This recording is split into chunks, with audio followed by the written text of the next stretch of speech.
how much stuff is being put into the system, right? So in just some water, we looked at this before, about like 1.5 liter saliva, 2.5 liter gastric secretions, and then about half a liter bile, another 1500 ml pancreatic juices. A lot of stuff comes in, but between all of these, until pretty much end of stomach, there is no real absorption. We do about 7 liters of absorption through the small intestines, and then colon can absorb close to 2 liters per day as well. But of course, small intestine absorption is like fluid and everything else pretty much. And when you get to the colon, it's like very limited, couple of ions and mostly water absorption over here. Right? So that's what we are going to look at. Of course, there's another table for us to look at. What this one is trying to say, what are the type of secretion that we have? What are the certain characteristics of this thing?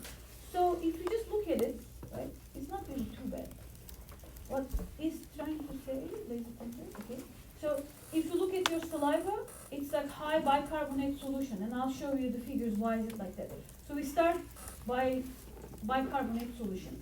And then once we get into the gastric mucosa, we'll release or not the mucosa, but the gastric cells will release hydrochloric acid. We'll make it very much acidic. And then once we mold that solution or mixture, I guess, into the small intestine, we would like to alkalinize it back again so that the absorption state can happen. So pancreatic juices will have high bicarbonate level, so it's mostly alkalinic. And then bile, we call it alkalinic. It's not necessarily bicarb rich. I mean, it is rich, but it has a bunch of other stuff in it. Bile salts, bilirubin, phospholipid, cholesterol, right? It's going to go in bile incoming from the gallbladder. Out of all of these, you can say bile is the one that we will be recycling at a really high rate, meaning that everything else I release and then I reabsorb and I don't put it back again to the system. But bile, I will release it into duodenum, and when I get to the late parts of ileum, I will recycle, meaning that absorb all these bile salts and stuff back into the circulation, bring it back to the, liver, and then it's gonna process it a little, but it's almost like ready molecule, put it back again into the bile, so it's like a recycling process. The others will not have that so all these things that I have here, we can go through and then look at them one by one. So salivary gland, we kind of talked about these. There are three major ones, right? Sublingual, submandibular, and parotid gland. Parotid under number 9, cranial nerve. Sublingual, submandibular under number 7, cranial nerve control, right? All autonomic nervous system kind of parts, parasympathetic stuff. They will produce about 90% of the saliva. But look at this number. There are more than 700 minor glands, right? Will be releasing saliva. Sometimes the dentist will tell you, if you go for 6 months cleanup, etc., and they try to always clean these stone-like formations from the inner faces of your teeth or something like that, they'll tell you, oh, closer to a certain area you have a salivary gland, it's constantly pushing the solution up there, so it gives you that thing. So I don't know if it ever happened to you, but dental schools will always talk about these, right? And this one is, I think, hopefully a good figure because it gives us an idea. Once you look at the cells, how they make the saliva, right? They are going to have these acinar cells, which is basically producing the saliva. And then once I make them through the acinar cells, then I'm going to send them through these ductal cells. So ductal cells will not produce anything, but they will modify the solution, okay? So I make them in acinar cells, pass them through ductal cells, and the end of this little tunnel that ductal cells make is inside of my mouth. I release the salivary solution there, right? Or saliva there. So saliva is really important, as we kind of mentioned before. It's very important for us to be able to speak. You would not know until it's not there, right? The patient will tell you that.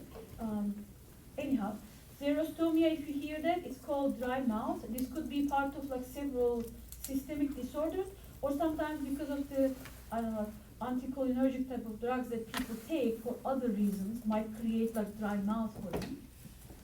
What is very characteristic for it? We said it's an alkalinic, so it's high bicarbonate solution. And then the other thing we'll say is that it's hypotonic. Right? There's a reason for that. While this whole solution passing by the, ductal cells, we will be constantly taking ions away from it, but we will leave the water behind, and then we will secrete bicarb in it. So it's bicarb-rich, very high water content solution, which is here, all right? So, as I said, these acinar cells will make the solution, but when they are making from the plasma, it's going to be isotonic solution. And then while you are passing it through the ductal cells, right, to eventually release into your mouth as a saliva, this is going to be taking away or like absorbing sodium chloride away from this solution and actively secreting bicarbonate in it. And because these ductal cells are water impermeable, right, the water is going to stay behind, and at the end you will end up with this high water content hypotonic solution. Okay? So, yeah. So acinar cells will produce the primary secretion, ductal cells will modify it. And this is just one of these gray cells that you can see here, ductal cell. It just shows that it takes sodium and chloride into the cell, transfers it back to the blood circulation, but then you are putting bicarb and potassium into the solution as well. This one, not a big deal, don't spend too much time on this flow rate, but the book always talks about, so I wanted to put it here. What this is trying to say is that there's going to be a difference if this flow rate is really high versus low. What it means is that really, if I'm passing through, like, if I make my saliva first here, but then I need to pass it from between these ductal cells, if I have a very low flow rate, what's going to happen? The solution will have a chance that all the things need to be taken away from it, or stuff needs to be secreted in it. It's going to be perfectly done, right? And then it's going to be very hypotonic content. But if I'm passing it like very quickly, then these cells will not have the time to pass it, right? So you can just like reason out about that. The only thing you need to remember from all of these like flow rate stuff is that bicarbonate will have an exception for it. So it's not going to be just a concentration gradient, like how can I take it, but because I'm actively trying to put the bicarb in it, right, that's going to be in a sense that not necessarily like rate dependent. It still goes up, but then it stays at plateau, and representation is like always there is going to be like alkaline change. Anyhow, it just like has to do with the contact time with the cells or not. So how can I regulate the, I guess, salivary stuff? If you remember from, I think last time I said that, but let me go back just very quick to this one, right? If you remember this portion over here, pretty much everything in my GI system is parasympathetic control, and anytime I have sympathetic issues, it's going to like slow it down, right, or stop it. But the exception is going to be in the saliva. Parasympathetic and sympathetic is going to be, both systems will have a similar action. And that's what this slide is trying to talk about, right? So you can use your sympathetic system, and then this goes through like adrenergic receptors, and then the parasympathetic system uses muscarinic receptors. But pretty much the idea is that I'm making more saliva. The atropine, we looked at this before, that was one of the, I guess, anticholinergic drugs. So if people are taking atropine, right here, it's going to slow down their, I guess, saliva makeup. A lot of the psychiatric issues, patients, like when they take their medication, most of them have these anticholinergic side effects. One of the most annoying thing that they will tell you that they cannot make saliva. It's constantly like they have to sip on something, which makes them even like more upset about the things are not going well. Anyhow, that's all about saliva. Next place we have is the, I guess, stomach. Now we will look at the gastric secretions. So there's a bunch of stuff that it's trying to do, right? You are going to release acid to sterilize the food, so kill all kinds of bacteria. Yes? So what's the difference between thick and thin saliva? Sorry, what? What's the difference between thick and thin saliva? Thick So and thin some, saliva. Some books say like parasympathetic gives different like thickness of the saliva. Is that like a thing? I honestly never heard thick or thin saliva, but I'm guessing that they are trying to talk about like the water content in it. Possibly? Because the parasympathetic versus the sympathetic, they have different. Yes, yes, yeah. So he's saying, he's asking actually, is there a difference, even though like sympathetic, parasympathetic work together to make up the saliva, whether the type of it, right, is different, and then thick or thin saliva that you can make up. I'm really just guessing. I honestly never heard, but I will look that up. If there's a thing, maybe parasympathetically activated, it's probably more like water content high solution. Maybe like flow rate is better adjusted. Probably sympathetic is like,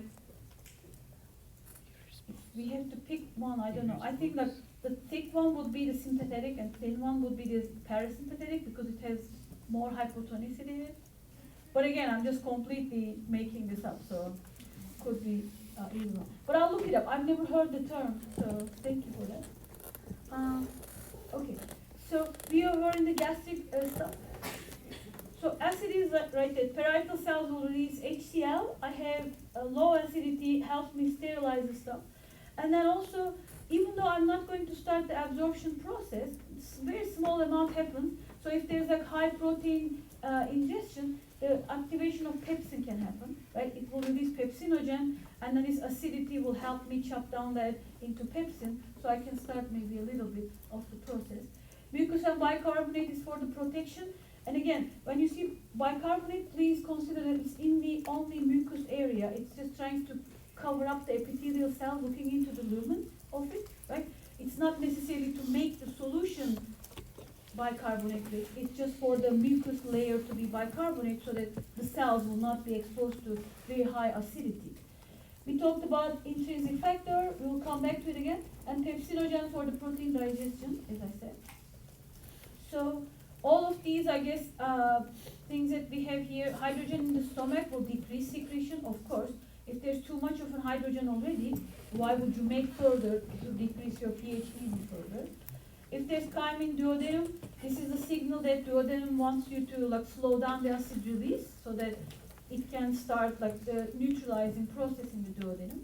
Somatostatin is one thing that it stops everything. We take a look at this before. I think like this was something I tried to draw on the like already existing figure. I mean, tiny little things I added on it, and I added to this table as well. What this is trying to show, I mean, hopefully to me at least, if this is my stomach, these are where the certain cells that I expect to find, right? Because in the body or fundus section, like upper portions here and then the body of the stomach, there are all these like arrangements.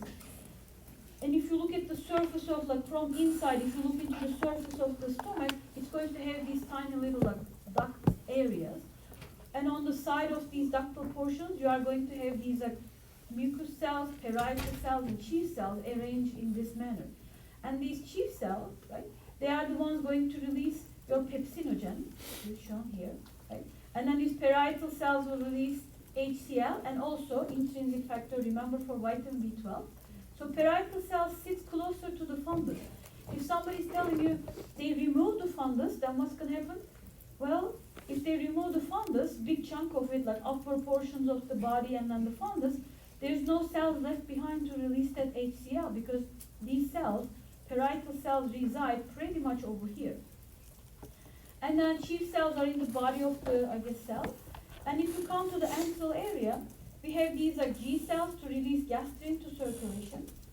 S cells, again, this one, like we have another S cells in the duodenum, so please don't mix it with this one. This is like from the stomach.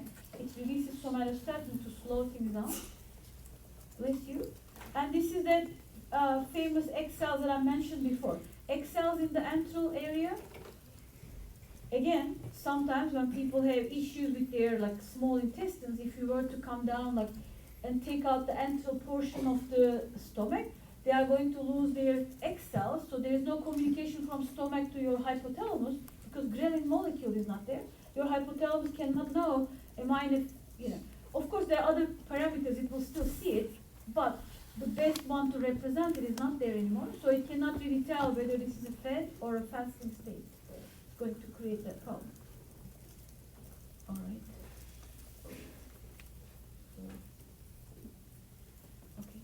And if you look at the parietal cell stimulation, right, these are some of the important, I guess, players. And I think like this and next slide are really good, easy to look at these things.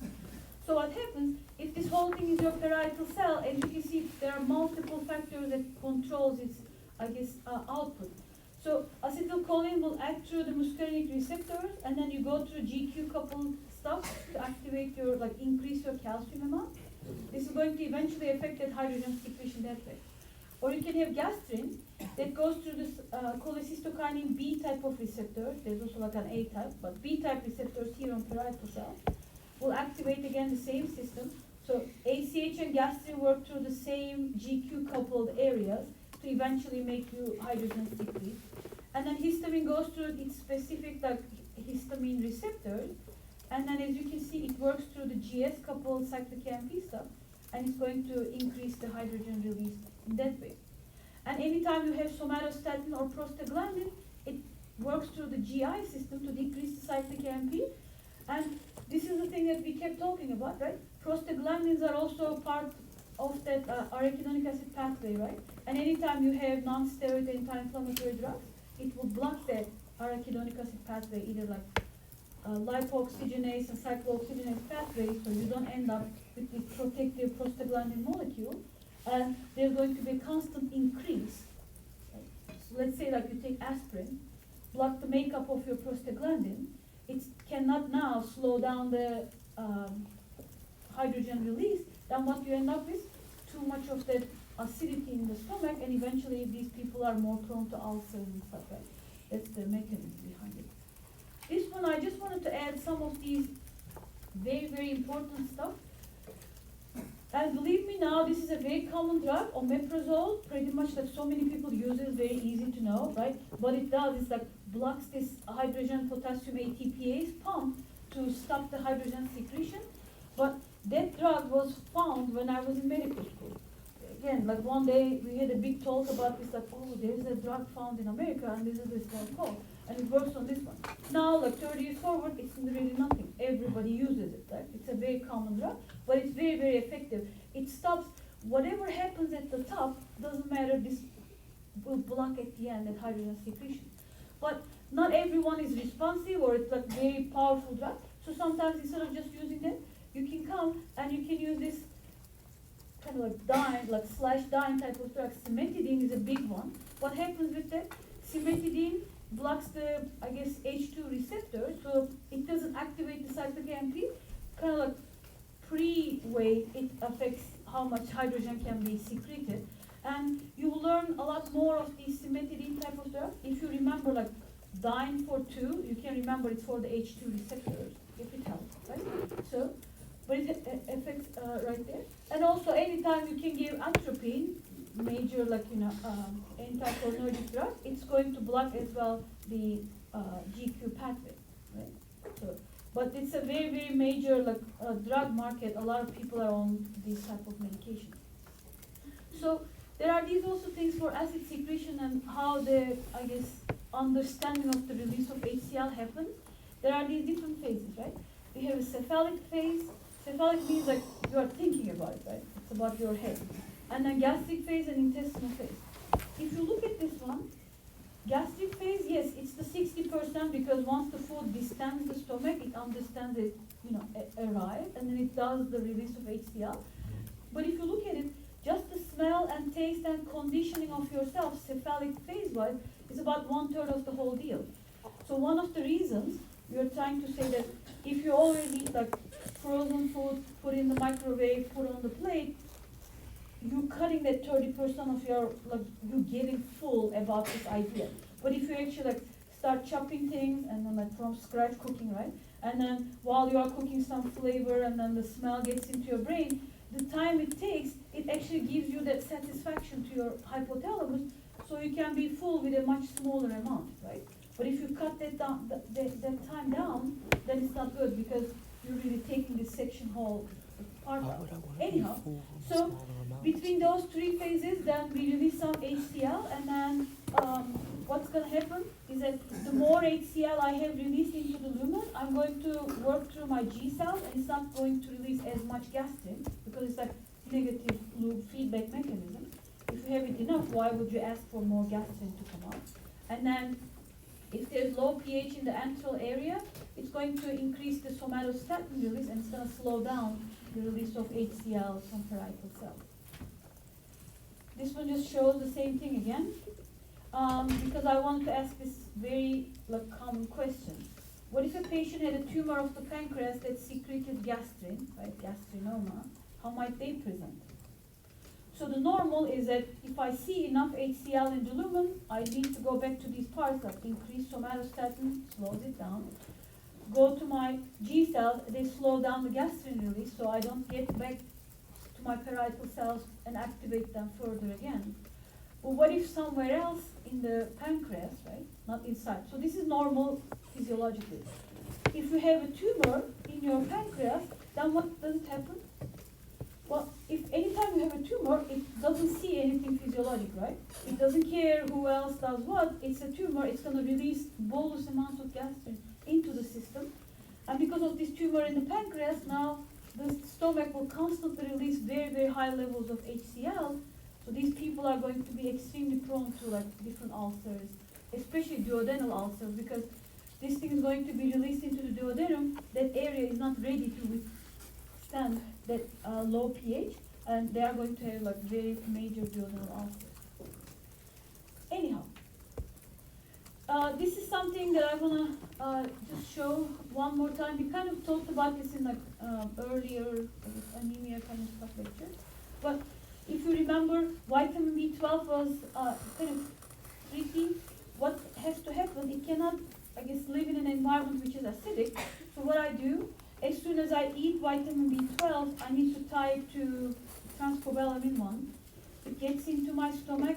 I separate it from that. Now my parietal cells will release this intrinsic factor. I tie it to that factor. And then it's going to go ahead and travel through my entire small intestine. By the time it gets to the terminal ileum, then I'm going to get into the cells of the like, epithelial cells in the terminal ileum. Then I'm going to separate from intrinsic factor. Now transcobalamin 2 will take that, put it into circulation, and then it can go like that. Right? And then this is also something we kind of touch base. Right? What would it mean if a patient has antibodies to parietal cells? How would they present? Vitamin B12 deficiency. Hmm?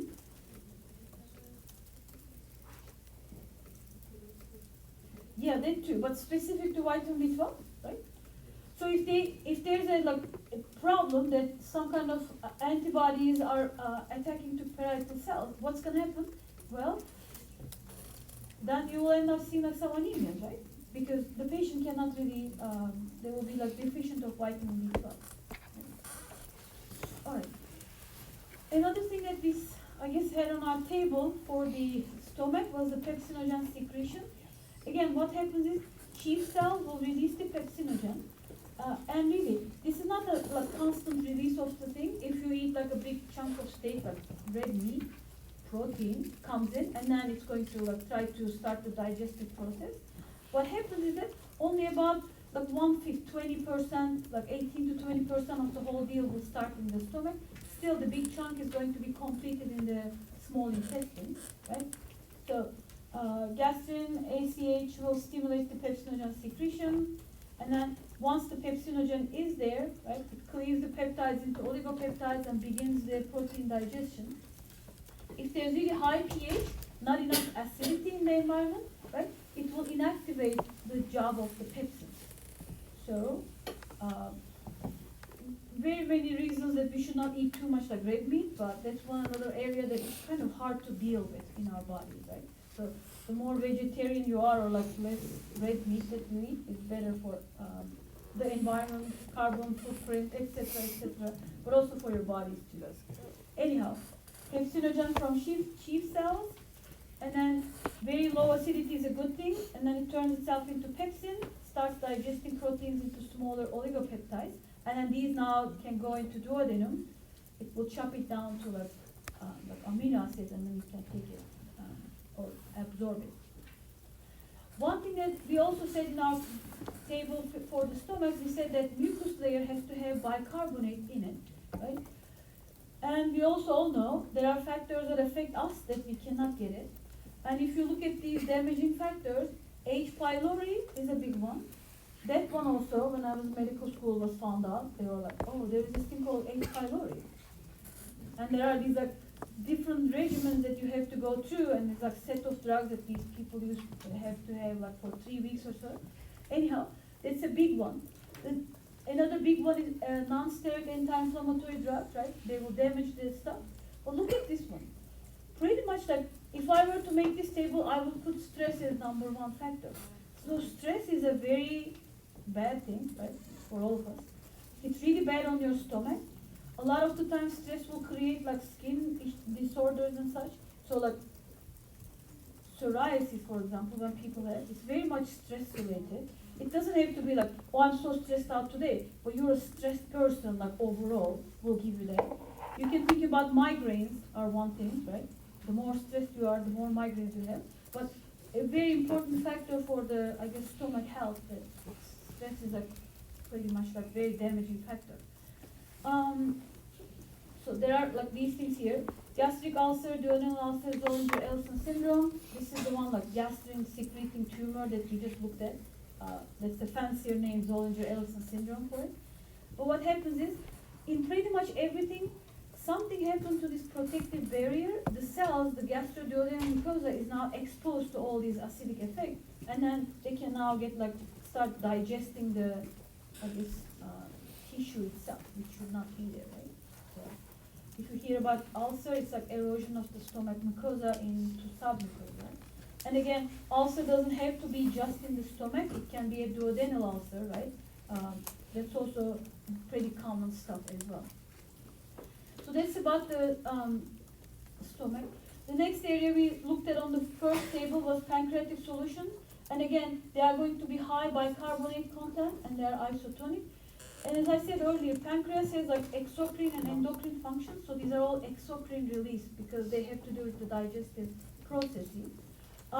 If you look at the pancreas, it's going to have like very simple anatomy. It has these acinar cells, ductal cells, basically releasing towards its main pancreatic duct. And it's going to open to the duodenum, and it's behind the sphincter of Oddi. And it's going to be releasing like this very alkalinic solution in there. The next slide is pretty busy. So I'm going to do like two more, then we'll finish this again. So we'll keep like leaving some slides behind, but it will be okay. This is a pretty busy one. Again, I will not specifically ask something from this slide and expect you to like diagnose, make a decision, come up with a treatment plan. But I just want you to please look at this because it tells you, right, what happens. There could be like, why would you have gastritis or ulcers? So gastritis could be like more at the surface. You have some damage to the cell. Ulcer is really like going through the layers of it, right? It could be the whole thickness of it, health of it, etc., depending on how much the insult is there. So preepithelial, if there's a problem with the mucus cell secretions, right, either it's not like viscous enough mucus or you didn't put enough bicarbonate in it, could be a problem. And the biggest player on that problem is going to be H. pylori, right? This bacteria can evade the acidic environment and breach the mucus blanket, and it's very toxic to the epithelium itself. Then it could be like epithelial problems, and there are a bunch of issues there. But the main ones are usually like NSAID type of drugs. Those are the ones decreasing the prostaglandin levels, and then the prostaglandin is a protective for this, layer. When it's not like there properly number-wise, it can start like affecting the cell. And also, this is like more, upper level issue, but the antineoplastic drugs. What are the antineoplastic drugs? What we try to do when we give people like chemotherapeutic drugs is that any drug, any cell, anywhere in the body, if it's like a rapidly dividing cell, we try to block them down, right? That's one of the reasons when you give antineoplastic drugs for many other reasons, it's going to come to these constantly renewing epithelial cells in the stomach. It's going to affect that area as well and make them very, very vulnerable to like a bunch of free radicals like affecting them. And then, as I said, this is also true. If you have too much acidity in the stomach, when you release it to duodenum is not ready for that. It can have duodenal ulcers as well. Another one then, right? So we kind of going through the epithelial layers. Subepithelial one. Remember we had a slide about this microcirculation. It's a good thing for that because very extensive microcirculation keeps this area healthy, like well oxygenated, good nutrition comes in, stuff like that. If there's a decreased flow, because microcirculation means so many arteries have to become smaller in diameter and provide for these areas. And if you don't have that good arterial blood pressure, right, anything shock, right, that decreases the systolic blood pressure. So not enough blood can come to this microcirculation, and then if it's a little bit like long-standing, it's going to affect all these sub-epithelial area and not make them healthy. Right? Maybe let's stop here, so then we can finish these when we are meeting Wednesday, right? And then continue and finish up the other.